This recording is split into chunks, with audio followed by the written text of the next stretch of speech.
warahmatullahi wabarakatuh. Silakan Pak Suhardi Duka.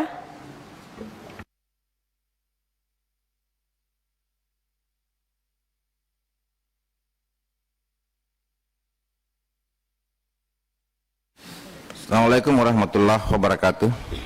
Yang saya hormati pimpinan dan anggota Dewan yang terhormat, saya hormati Pak Menteri, Pak Sekjen dan Pak Dirjen. Terima kasih terhadap penyesuaian alokasi automatic adjustment sebesar 680 miliar yang tadinya ketahanan pangan 409 menjadi 262, dan begitu pun dengan dirjen-dirjen yang lain. Terjadi penyesuaian, pada prinsipnya fraksi Partai Demokrat dapat menerima. Terhadap prioritas 2022 dengan tema pemulihan ekonomi dan reformasi struktural dan sasaran ketersediaan akses dan kualitas konsumsi pangan dan peningkatan nilai tambah dan tenaga kerja, target utamanya adalah produksi padi 55,20 juta ton dan jagung 20 juta ton. Saya kira menjadi sesuatu yang perlu didukung dengan anggaran yang cukup. Artinya jangan sampai kita memasang target besar tetapi dukungan anggarannya kecil. Ini juga menjadi tidak seimbang. Selanjutnya dibutuhkan sedikit suara Kementerian Pertanian dalam mempengaruhi kebijakan pemerintah, utamanya dalam membela pasar produk pertanian, di mana sektor pertanian ini selalu menjadi korban atas pengendalian inflasi, seperti kenaikan harga minyak goreng.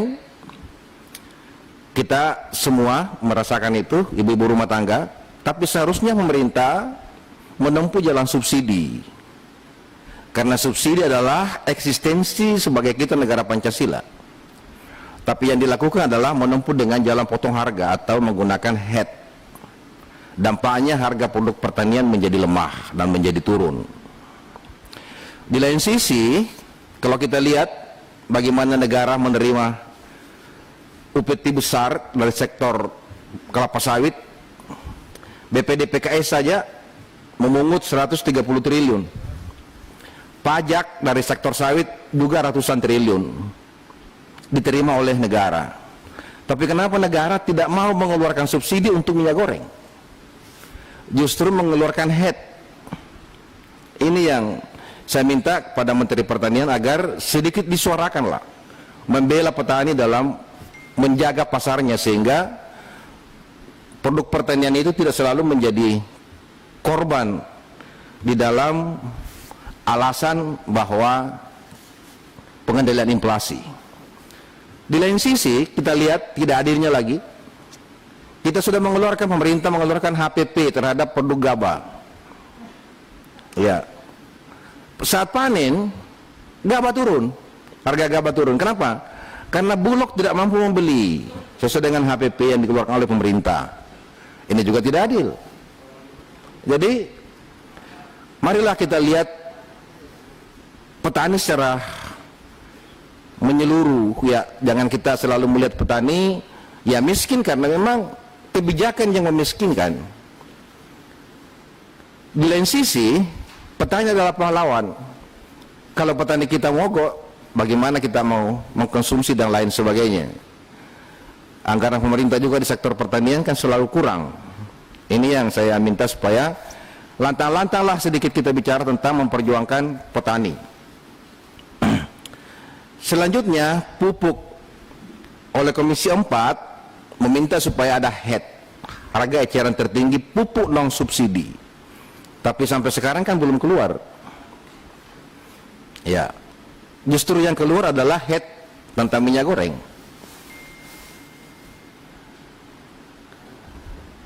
Selanjutnya, kami juga Komisi 4 kemarin telah memberikan support kepada Kementerian Pertanian untuk tetap membuat peralihan secara fungsional dengan relaksasi terhadap balitban.